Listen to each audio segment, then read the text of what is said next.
it's Courtney and I am here really quick to do another DIY video for my Crafting with Courtney series, which I just started a couple weeks ago. So hopefully you guys are enjoying these. If you are, give this video a big thumbs up so I know to keep doing them.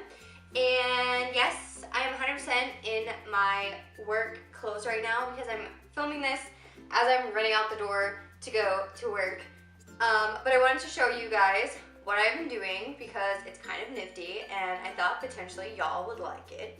So as you guys can kind of see by the title of this video, we are making DIY heart-shaped tea bags. And the heat is going to turn on, so it's going to get real loud. Okay, so what you're going to need for this job slash task is obviously you're going to need some kind of tea, either loose leaf or already pre-packaged. It's very important to have the tea. You're going to need coffee filters, which you can get at the dollar store or in big packs at any grocery store. You also are going to need scissors, needles, and you can get sewing needles in big packs such as this at any kind of craft store. And then you need thread, obviously, and you can use whatever color you want. A couple of them I use red, and a couple of them, and the rest of them I use white because I like the white better. So you can definitely do whatever you want. So when you're pouring the tea, you can use spoons or a funnel or anything if it's easier for you to pour that way. And I poured my tea over top of a bowl or like an extra coffee filter so it didn't get everywhere, except for the clip that you guys will see in a minute because, yeah. So once you've got all that stuff gathered, then you can start, and I'm going to show you the process right here. Okay, so really quickly, I'm going to show you guys how I made these lovely hearts. So you are going to take a coffee filter, and I'm causing all of the shadows. And then what I've been doing is folding them in half, so they are beautiful. And if the creases bug you, you can obviously take them out and like stick them underneath books and stuff to flatten the creases, but they don't bug me so much because I know I'm just gonna, most of that part's not gonna be on there anyway. And then I'm gonna throw the cookie cutter. So now I used a heart shape for mine, but obviously you could do this tutorial with any shape that you wanted, whatever you want to do, obviously. So I want to make sure that I'm in frame. So I'm going to place a cookie cutter on there and then trace it, and then do another one going this way so you get two out of one filter because we're trying to save the environment. And then that's pretty self-explanatory. You guys probably don't need to see me do that. And then I'm going to show you how I sew it really quick, and we're going to keep talking about it, okay?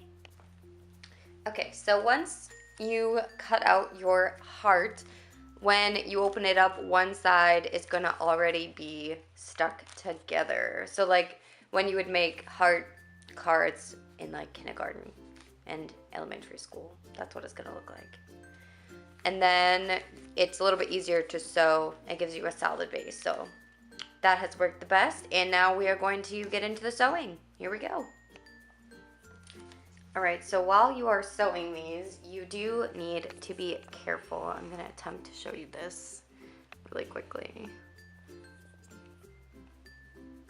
So while you are sewing these, you do need to be careful because if you're not paying attention or if you're going too fast, you will knot your thread on one side or the other. So as you guys can see, this one only has like 5 stitches in it, and then I caused a whole bunch of knots that I couldn't get. So you are going to take some thread, obviously, and I'm just using normal white thread, but you can use whatever color, or pardon my phone, you can use any color that you'd like and whatever fits your design. And then I did about an arm's length of thread, and it's okay if you have too much thread because it's not that big of a deal if you have too much. So now I have this handy dandy needle wheel that eventually I gotta get one out of here. That's like the worst part because I always stab myself. Threading the needle is also one of the hardest parts if you guys aren't used to sewing. that can kind of take a little while to get used to, but once you do it a couple times, you got it down. And then we're just going to make a knot at the end of the thread. The easiest way is to form a little loop. I'm really hoping you can see this. Is to form a little loop and then push the ends through it. And the knot can have a tail. It can have as big of a tail as you want, because I normally just cut my tail off once I finish sewing. So, and then we have a needle with some thread on there, and I want to make sure that this is in frame. So the easiest way that I've found to do these is to start right next to the connected part. That made no sense. So the flat connected side. So I normally start right here on this side and then go around, and I assume potentially, once I can pick up this needle, that most of you know how to do sewing, like hand sewing. But so you're gonna take the needle, obviously stick it through both pieces of the filter, pull it all the way through till you feel the knot tugging against it. Mess with the knot that you just caused, because there's that. Come on now. And then you're gonna just phone, be quiet. No one loves you. And then you're going to stick it down and mess with your thread because it's annoying. And continue to do that over and over again until you get all the way to the other side that is flat, and then that's where we're going to stick the T in. So I'm going to let you guys continue to sew, and if you guys aren't familiar with hand sewing, I will find and link a tutorial or like a close-up view, because I'm terrible at explaining things, and I'll have that down in the description box as well for you guys to look at if you need a reference. And then I am going to grab the T and get ready for that, and I'll be right back. Okie dokie, so now we have our heart sewn all the way to right here, while there is still an opening to put some T in. So now, as you can probably imagine, we're going to take some T, and you can either use loose T that you can get at like T-Vana or anything like that, or you can just go buy pre-done tea bags and cut them, which is what I've been doing, because I couldn't find the kind of tea I wanted in loose leaf, if that makes sense. So, as you probably also can imagine, we're going to unwrap the tea from its original packaging, and then you are going to cut across the top of it, being careful not to dump it everywhere because I did that earlier. So then, normal tea packets have two sides, so you want to kind of fold one over and only dump one in at a time, because I again did that earlier and made a huge mess. So unless you're cool with vacuuming the whole house, because it gets everywhere. So then you're going to take the tea and you are just going to shift it into the new bag.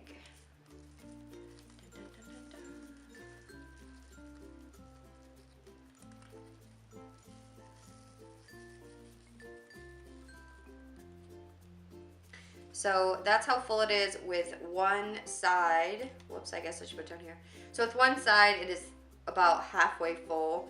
And I kind of, you can stop there if you want to. You don't have to fill it with both sides. Sorry, the FedEx truck is going by and it's really loud. I hope you can't hear that. And so this is how it is with only one side of the tea bag in it. But I want it a little bit more full, so I'm going to put in the other side as well. And try not to get it everywhere. Ah, crap.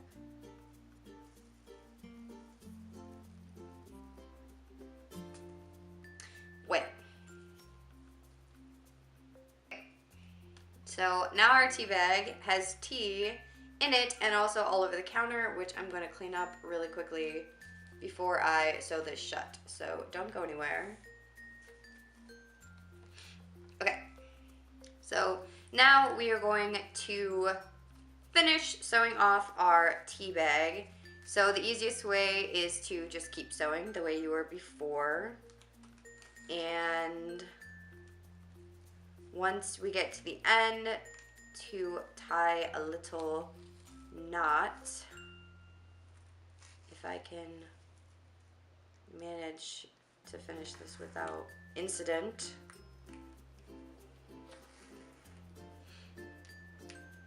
There are so many trucks going by right now. I hope you guys can hear that, and if you can, I'm so sorry. I also think you can't see what I'm doing. I think you can probably only see my fingers, and I'm sorry about that as well. So the trick to finishing these is to obviously hold the bag in a way that you can still sew, but in a way that's not going to dump the tea back out of it. And which is why it's so hard for me to show you what I'm doing right now, because I don't want to dump the tea all over my desk again. Okay, so now we've reached the end of our heart. We've connected it to the point, and then what I did is I sewed back a couple stitches, so just re-sewing where I'd already sewn. And this is a really common technique if you're using like a machine a sewing machine. I just don't know what I was saying. And then I'll stick the needle underneath the already threaded stitches and pull it through, and then do that once more and create a loop, and then I stick my needle through the loop and pull that down so it makes a little knot. And ooh, that one's not very pretty. So I don't think you guys can see that little knot, but it's there. It's loud and proud and in charge. So then you're gonna clip off your extra thread and clip off the little danglies from your first knot as well. And then we have a fabulous, slightly off-shaped heart tea bag. Okay, so now you are all done, and obviously you can customize these however you want. Like I was saying, you can use different shapes, different colors of thread. If you're really good at sewing, you can do, like, you can embroider the edges, or you can do loops around the edges, like in different colors, make it really pretty. This was a super easy process. It took me from start to finish probably 10 minutes to do 4 or 5. So, but that again depends on your skill level at sewing and how confident you are that you're not going to stab yourself in the finger, which I did do a couple times, so everybody does it, don't worry about it. So I hope you guys enjoyed this video. It was super fun and super cool, and I'm really hoping that you guys try this and enjoyed it. If you guys make any of these in different shapes, or this shape, or try it at all, I'd really like it if you would post pictures on Instagram or Twitter and tag me in them or tweet them to me, because that would be super awesome. Or you can just comment down below if you don't want to actually post a picture, because I know some people don't have Twitter or Instagram. So there's that, and again, I hope you guys enjoyed this video. I hope it was helpful for you and not super confusing. If you need links down below for sewing tutorials, or there's one other thing I was going to post down there, I think how to knot like different ways to tie off your sewing line.